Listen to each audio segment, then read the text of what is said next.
Olá, eu sou a Cristina, este é o Relivrando e hoje eu quero conversar com vocês sobre o alforge da Barrier Narjavani. Bem-vindas!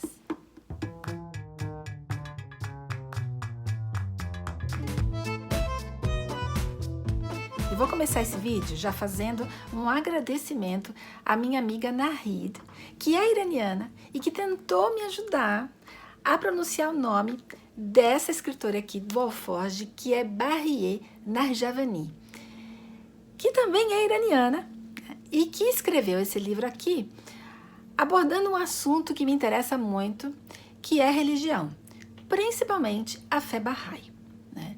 Esse livro aqui é o livro da tag Experiências Literárias de fevereiro, que eu não assino mais, mas isso não significa que eu não goste dos livros que a tag tem, né, que a tag coloca para os seus associados. E aí, com a ajuda de algumas amigas, né, algumas dicas que a própria tag deu, eu acabei descobrindo que o livro de fevereiro era este daqui, e aí eu já comprei e já li, porque realmente eu gosto desse assunto que o livro aborda. Então, esse vídeo aqui vai ser um pouquinho diferente do que eu estou acostumada a fazer. Provavelmente vai ter alguns spoilers, eu vou contar a história um pouco mais do que eu estou acostumada a contar, mas eu acho que isso vai ajudar os leitores dessa história, porque tem algumas coisas que eu considero, né, que estão aqui dentro dessa história, que não são todas as pessoas que vão conseguir captar, simplesmente porque não conhecem a fé Bahá'í. Então, eu vou começar contando para vocês um pouquinho sobre o que é a fé Bahá'í, né? Então, a fé Bahá'í nasceu no Irã, na segunda metade do século XIX, e é uma religião que proclama a unidade na diversidade. Então, o que é isso, né? O profeta dessa religião, que é o Baha'u'lláh, era um muçulmano xiita que nasceu no Irã, né, com toda a sua família xiita, e que se proclamou em 1862 como profeta dessa religião para esta nova era. O que ele diz é o seguinte, que todas as religiões são uma sucessão de mensagens, que todos os profetas, cada uma dessas religiões, desde antes do próprio judaísmo, todos esses profetas trazem a sua mensagem, e que essa mensagem é cumulativa. É mais ou menos isso, gente. Eu estou tentando simplificar para também mais rápido, né? Porque senão esse vídeo vai ficar imenso, né? Mas as mensagens das religiões são cumulativas. Isso significa que só existe uma única religião. Para os Bahá'ís, a única religião que existe é a religião de Deus. Porque todas as religiões acreditam em Deus. De alguma maneira e da sua maneira, elas acreditam em Deus. E todas as mensagens espirituais, elas são não só verdadeiras, como são cumulativas. E cada mensageiro, na sua época, traz a mensagem apropriada para aquela época, apropriada para aquela era. Cada vez mais sofisticada. Então, a mensagem de Baha'u'lláh seria a última para esta era, né? Na próxima era haverá outro profeta, e haverão outros profetas, né, depois dele. E para esta era, então, a mensagem é isso, é a unidade na diversidade. Baha'u'lláh tem uma metáfora bastante interessante, né, e bastante bonita. Aliás, os escritos Bahá'í são muito bonitos. Baha'u'lláh diz que nós, seres humanos, somos todos flores do mesmo jardim, somos todos folhas da mesma árvore. Isso significa que nós somos importantes, cada um à sua maneira, porque todos nós somos diferentes. Não existe um ser humano igual ao outro, assim como não existe uma flor igual a outra, não existe uma folha igual a outra, mas todas as folhas e todas as flores são importantes para fazer a harmonia do jardim. O jardim precisa da diversidade para que ele fique bonito, para que ele floresça, para que ele seja saudável. E assim é a Terra. A Terra precisa de todos os seus habitantes, com toda a sua diversidade, né, para que a Terra floresça, né, para que a Terra evolua. Então, essa é uma mensagem bastante forte dos Bahá'ís, tá? Os Bahá'ís são proscritos no Irã. Por quê? Porque para os muçulmanos, o Muhammad, que é o profeta do Islã, é o último dos profetas, ele é chamado de selo dos profetas. Quando os Baha'is dizem que existe um outro que veio depois do Muhammad, que é o Baha'u'lláh, os muçulmanos chamam os Baha'is de apóstatas, porque porque isso é um pecado, né? Dizer que existe um outro profeta além do Muhammad, para além do Muhammad, né? Então, os Baha'is no Irã são proscritos, são considerados apóstatas, são perseguidos, são mortos até hoje, gente. No século XXI, eles são perseguidos e são mortos por causa da sua fé. Mas isso não impede que a fé Bahá'í se dissemine e cresça, né, ao redor do mundo, muito pelo contrário. Hoje já existem mais de 7 milhões de Bahá'ís. A fé Bahá'í já é a quarta maior religião monoteísta do mundo, né? A primeira é o cristianismo, depois o islamismo, depois o judaísmo e aí a fé Bahá'í. Então são 4 grandes religiões monoteístas. E a Bahiê começa o livro dela contando uma história que é uma história contada pelos rompedores da alvorada. Se vocês olharem na dedicatória do livro, ela dedica esse livro aos rompedores da alvorada, que são, ou que foram, os primeiros Baha'is que disseminaram a fé Bahá'í pelo mundo, né? E esses rompedores, nos livros que eles escrevem, nas coisas que eles deixaram escritas, eles contam a história do Bab. O Bab era Vamos fazer um paralelo que eu acho que fica mais fácil da gente entender. João Batista era o arauto de Jesus, né? João Batista fazia sua pregação, mas ele dizia que ele estava aguardando alguém que era muito maior que ele, muito mais importante, que traria uma mensagem muito mais abrangente que a dele. Os cristãos acreditam que era Jesus. E os Baha'is têm uma coisa semelhante, né? O Bab em árabe significa porta, tá? Então, o Bab foi o precursor, o arauto do Baha'u'lláh, e ele funcionou exatamente como uma porta, né? Para abrir o caminho para os ensinamentos de Baha'u'lláh. O Bab também era um muçulmano xiita, também era iraniano, e ele era um descendente direto da família do Muhammad. E é assim que a história começa, né? A história começa no primeiro capítulo do alforje, né? Com um ladrão roubando o alforje de um peregrino. Esse peregrino é esse personagem dessa história que os rompedores da alvorada contavam. É o Bab, né? O Bab era, como xiita que era, né? Ele fez a sua peregrinação, assim como todo muçulmano tem que fazer pelo menos uma vez na vida, até Meca, né?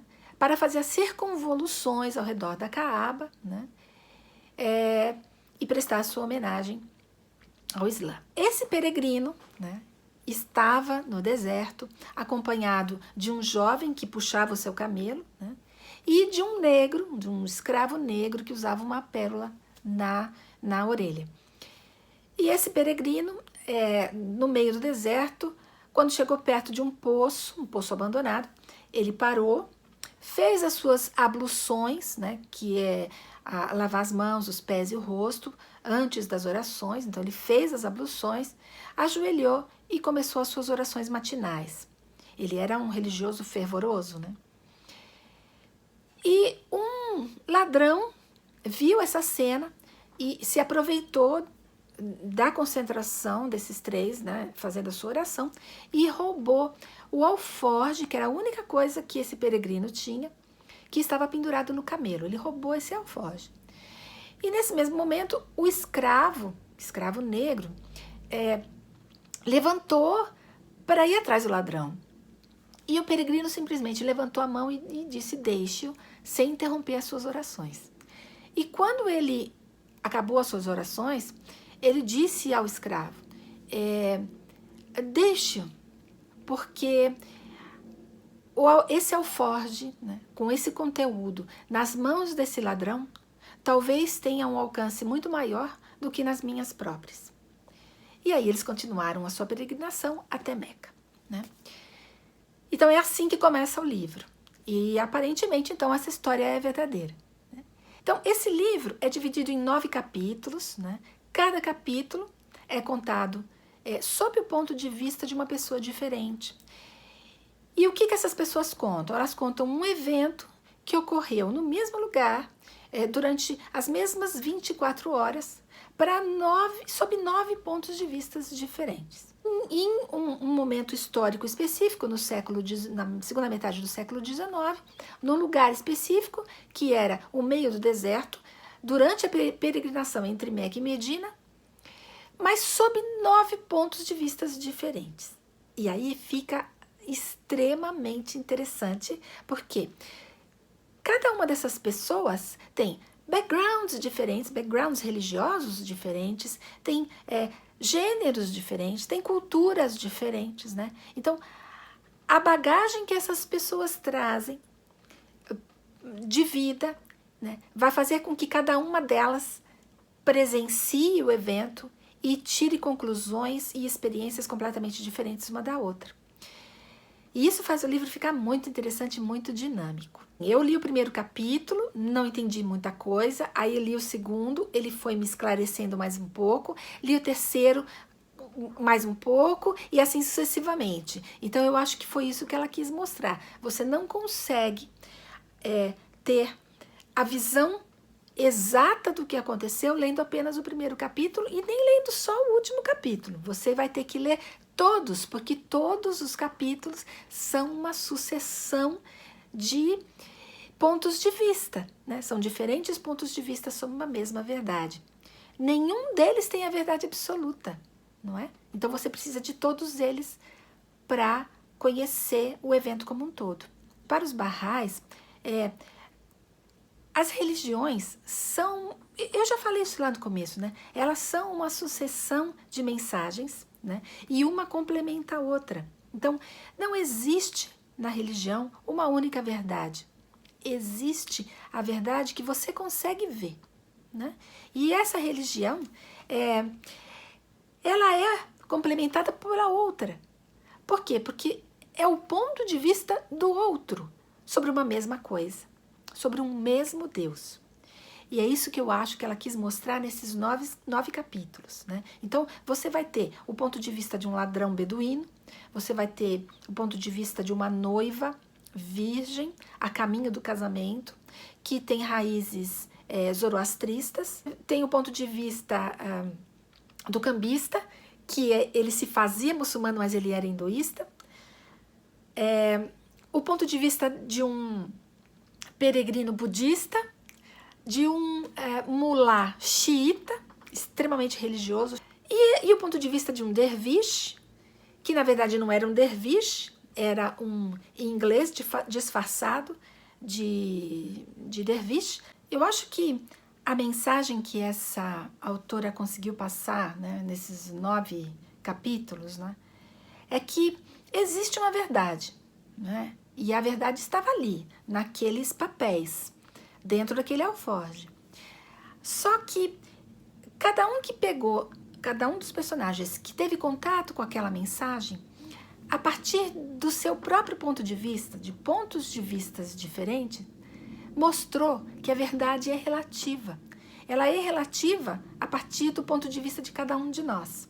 Então, cada um que entrou em contato com aquela mensagem, que era a mensagem de um novo mensageiro, de um novo profeta, porque o Bab, né, aquele peregrino que estava carregando aquele alforje, escrevia sobre esse mensageiro que estava por vir, né? O Bab era um messiânico, né? Ele estava esperando um mensageiro. Então, as religiões messiânicas são assim, elas esperam o seu Messias, esperam o seu mensageiro, esperam o seu profeta, né? Os zoroastristas estão esperando também que venha o seu profeta, que ele volte, né?